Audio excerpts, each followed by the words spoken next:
What's going on, Divine Nation? Today we're going to talk about one of the most beloved parables, the story of the prodigal son.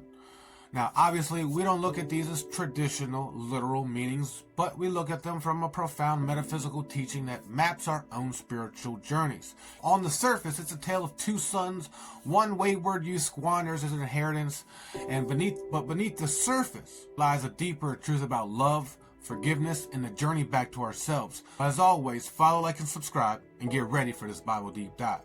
Now,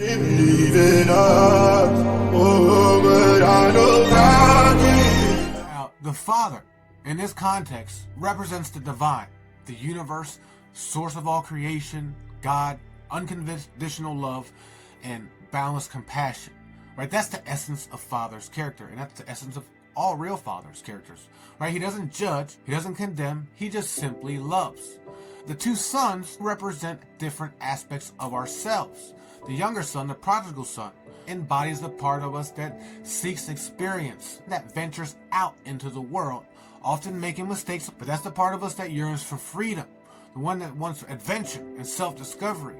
He gets lost sometimes and forgets the true identity. The older son, he represents the part of us that seeks security and adheres to the rules and traditions. You see, he's the part that values stability and order, and he's also the part of us that can sometimes be judgmental and struggle with forgiveness. So the son's journey to the far country symbolizes our experiences of separation, the times that we feel disconnected from our true selves, from source or from the divine. It's our journey into the wilderness of our own minds where we get lost in the illusion and forget our true identity.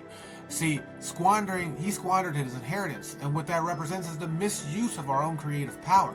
The times we get caught up in external pursuits, the fleeting pleasures, and lose sight of our true purpose. It's forgetting our divine inheritance and forgetting that we are all children of the divine, imbued with infinite potential. See, each and every one of us has at least one thing that we can do that no one on this planet can do, and that's our purpose, that's our inheritance, that's our gift, that's what we're supposed to be on here to do, and we need to find that thing. And when we find that thing and put our time, love, energy into it, then we will ultimately flourish. Famine symbolizes emptiness, the lack of fulfillment that comes from trying to seek happiness outside of ourselves. It's the realization that external things can never truly satisfy the longing within. Fulfillment is an inside job. No matter how much you chase, no how much you succeed, if you're not happy within, you'll never be happy without. This is one of the big stories about, money can't buy happiness because all these rich people are miserable. Well, so to speak, yes, because they're not fully fulfilled within. The Father's joyous welcome is the heart of the story. It's the powerful image of unconditional love, a love that forgives all, right? Embraces us no matter how far we strayed. It's a reminder that the divine is always waiting for us. We're always welcome to come back home to our true selves. The older son's reactions represents the struggles with forgiveness, the difficulty of letting go of judgment and resentment. It's a reminder that forgiveness is not just for the other person, right, but it's for our own selves. It's the key to unlocking our own hearts and freeing ourselves from the chains of resentment. So you have to understand that a lot of times we get caught up in our own situations, our own actions, right? The things that we've gone through and the things that other people have put us through. That binds us into a prison of resentment and lack of forgiveness, and we can never fully have the life of heaven or the life we imagine and get all of our desires if we're holding on to the resentment.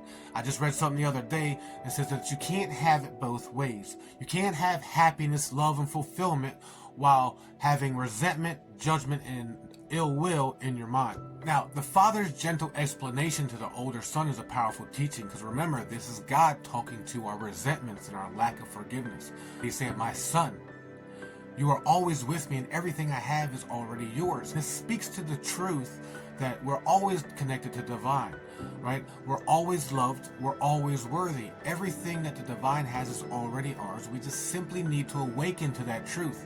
The story of the prodigal son isn't a platitude about forgiveness. It's a story about self-discovery. It's a journey back to our true selves and back to love, right? Back to the divine. It's a reminder that we are all sons and daughters of the Most High, and that the divine is always waiting to welcome us home, right? With open arms and unconditional love.